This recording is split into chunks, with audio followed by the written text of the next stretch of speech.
કરશો પછી હવે ભવિષ્યમાં? અત્યારે તો આ તો ગાંધીજી છે, ગાંધીજીનો અનામત આંદોલન છે, પછી તો અન્નાના માર્ગે અને ત્યારબાદ વીર ભગતસિંહ અને ચંદ્રશેખરના માર્ગે ચડીશું અમે. આપ શું માની રહ્યા છો અનામતના લીધે? હું એવું માની રહી છું કે જ્યારે ઓબીસી સમાજમાં 70% લાવતો વ્યક્તિ મેડિકલમાં એડમિશન મળી શકે તો પાટીદારનો 90% લાવતો વ્યક્તિને એમબીબીએસમાં એડમિશન કેમ ના મળી શકે? જો એ 70% વાળો એમબીબીએસ મળશે તો એ અન્ય નળીના બદલે શ્વાસ નળી જ કાપી રાખશે અને પછી દર્દીને શું નુકસાન થાય ને એ તો દર્દી જ સમજી શકે છે. મારે એવું કહેવું છે કે અનામત પૈસાદાર લોકો નથી અને પાટીદાર એવા ભિખારી નથી કે 700 કરોડ આપીને અનામત માંગે.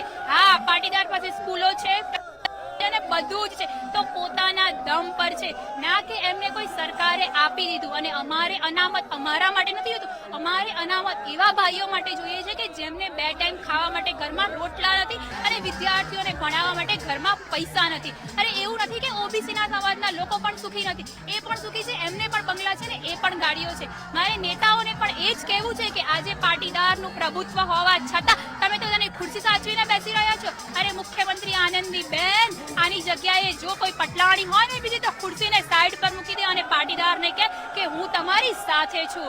મારે એવું નથી જોઈતું કે પાટીદારને ઓબીસીમાં સમાવો જ, પણ જો પાટીદારને ઓબીસીમાં ના સમાવો તો આ અનામતને સમગ્ર દેશમાંથી નષ્ટ નાબૂદ કરી દો. જો સરકારને એક જ કહેવું છે પાટીદાર સમાજ તરફથી કે જો અનામત પાટીદારને નહીં મળે ને તો છીનવી લેતા પણ આવડે જ છે. તમારે એવું કહ્યું કે પોતાના રાજકીય સ્વાર્થમાં મસ્ત છે અત્યારના પાટીદાર નેતાઓ? હા, અત્યારના બધા જ પાટીદાર નેતાઓ પોતાના રાજકીય સ્વાર્થમાં સ્વચ્છ છે. અરે આનંદીબેનને તો એ કહેવું છે કે પટેલ હોવા છતાં પટેલના નામ પર તમે એક કલંક છો.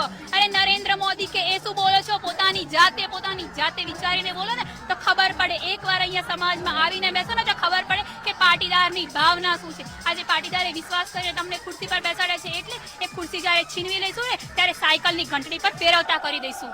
સરકારની શિક્ષણ નીતિની જવાબદાર માનો છો તમે? હા, સરકારની શિક્ષણ નીતિ આના માટે ખરેખર જવાબદાર છે. આજે જે 6000માં માણસ ફાર્મસી કરી હતો તો એને 5 લાખ રૂપિયા ખર્ચવા પડે છે અને આજે 5000નો પણ એ પગાર લાયક નથી. તો એ કોના દમ પર?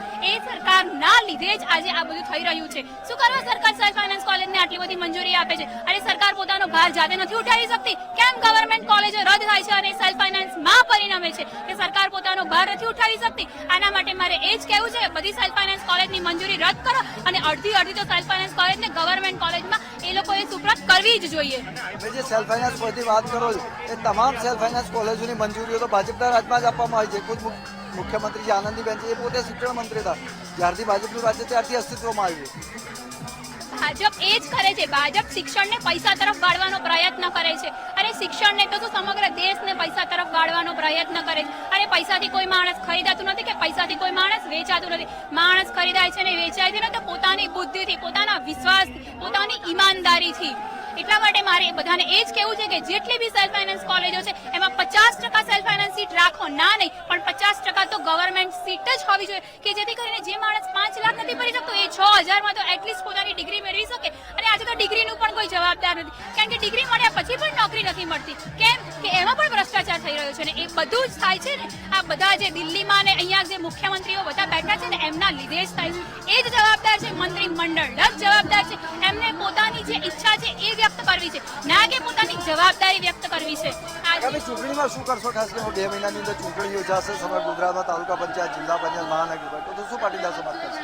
જો પાટીદાર સમાજને ઓબીસી નહીં મળે અથવા તો ઓબીસી સમગ્ર દેશમાંથી નષ્ટ નહીં થાય તો પાટીદાર સમાજ કોઈને વોટ નહીં આપે, નોટાનું બટન દબાવશે ને સમગ્ર પાટીદાર પોતાની એકતા બતાવશે. પછી જોઈએ કે કેવું સરકાર દિલ્હીમાં બેસીને રાજ કરે છે. આ હતા પાટીદાર સમાજના યુવાનો. એમને સ્પષ્ટપણે માનવું જો ઓબીસી સમાજને પાટીદાર સમાજને ઓબીસીનો લાભ નહીં અપાય તો આગામી દિવસમાં અનામત વિરોધી આંદોલન છેડવામાં આવશે. સમગ્ર દેશમાંથી એમના દ્વારા અનામત દૂર કરવા માટે ખાસ અભિયાન છેડવામાં આવશે. બીજું આગામી ચૂંટણીઓની અંદર પાટીદાર સમાજ દ્વારા વિરુદ્ધમાં ખાસ કરીને મતદાન પણ કરવામાં આવશે. કેમેરામેન પિયુષ લેવા સાથે કેન્દ્ર બારોટ, GSTV અમદાવાદ.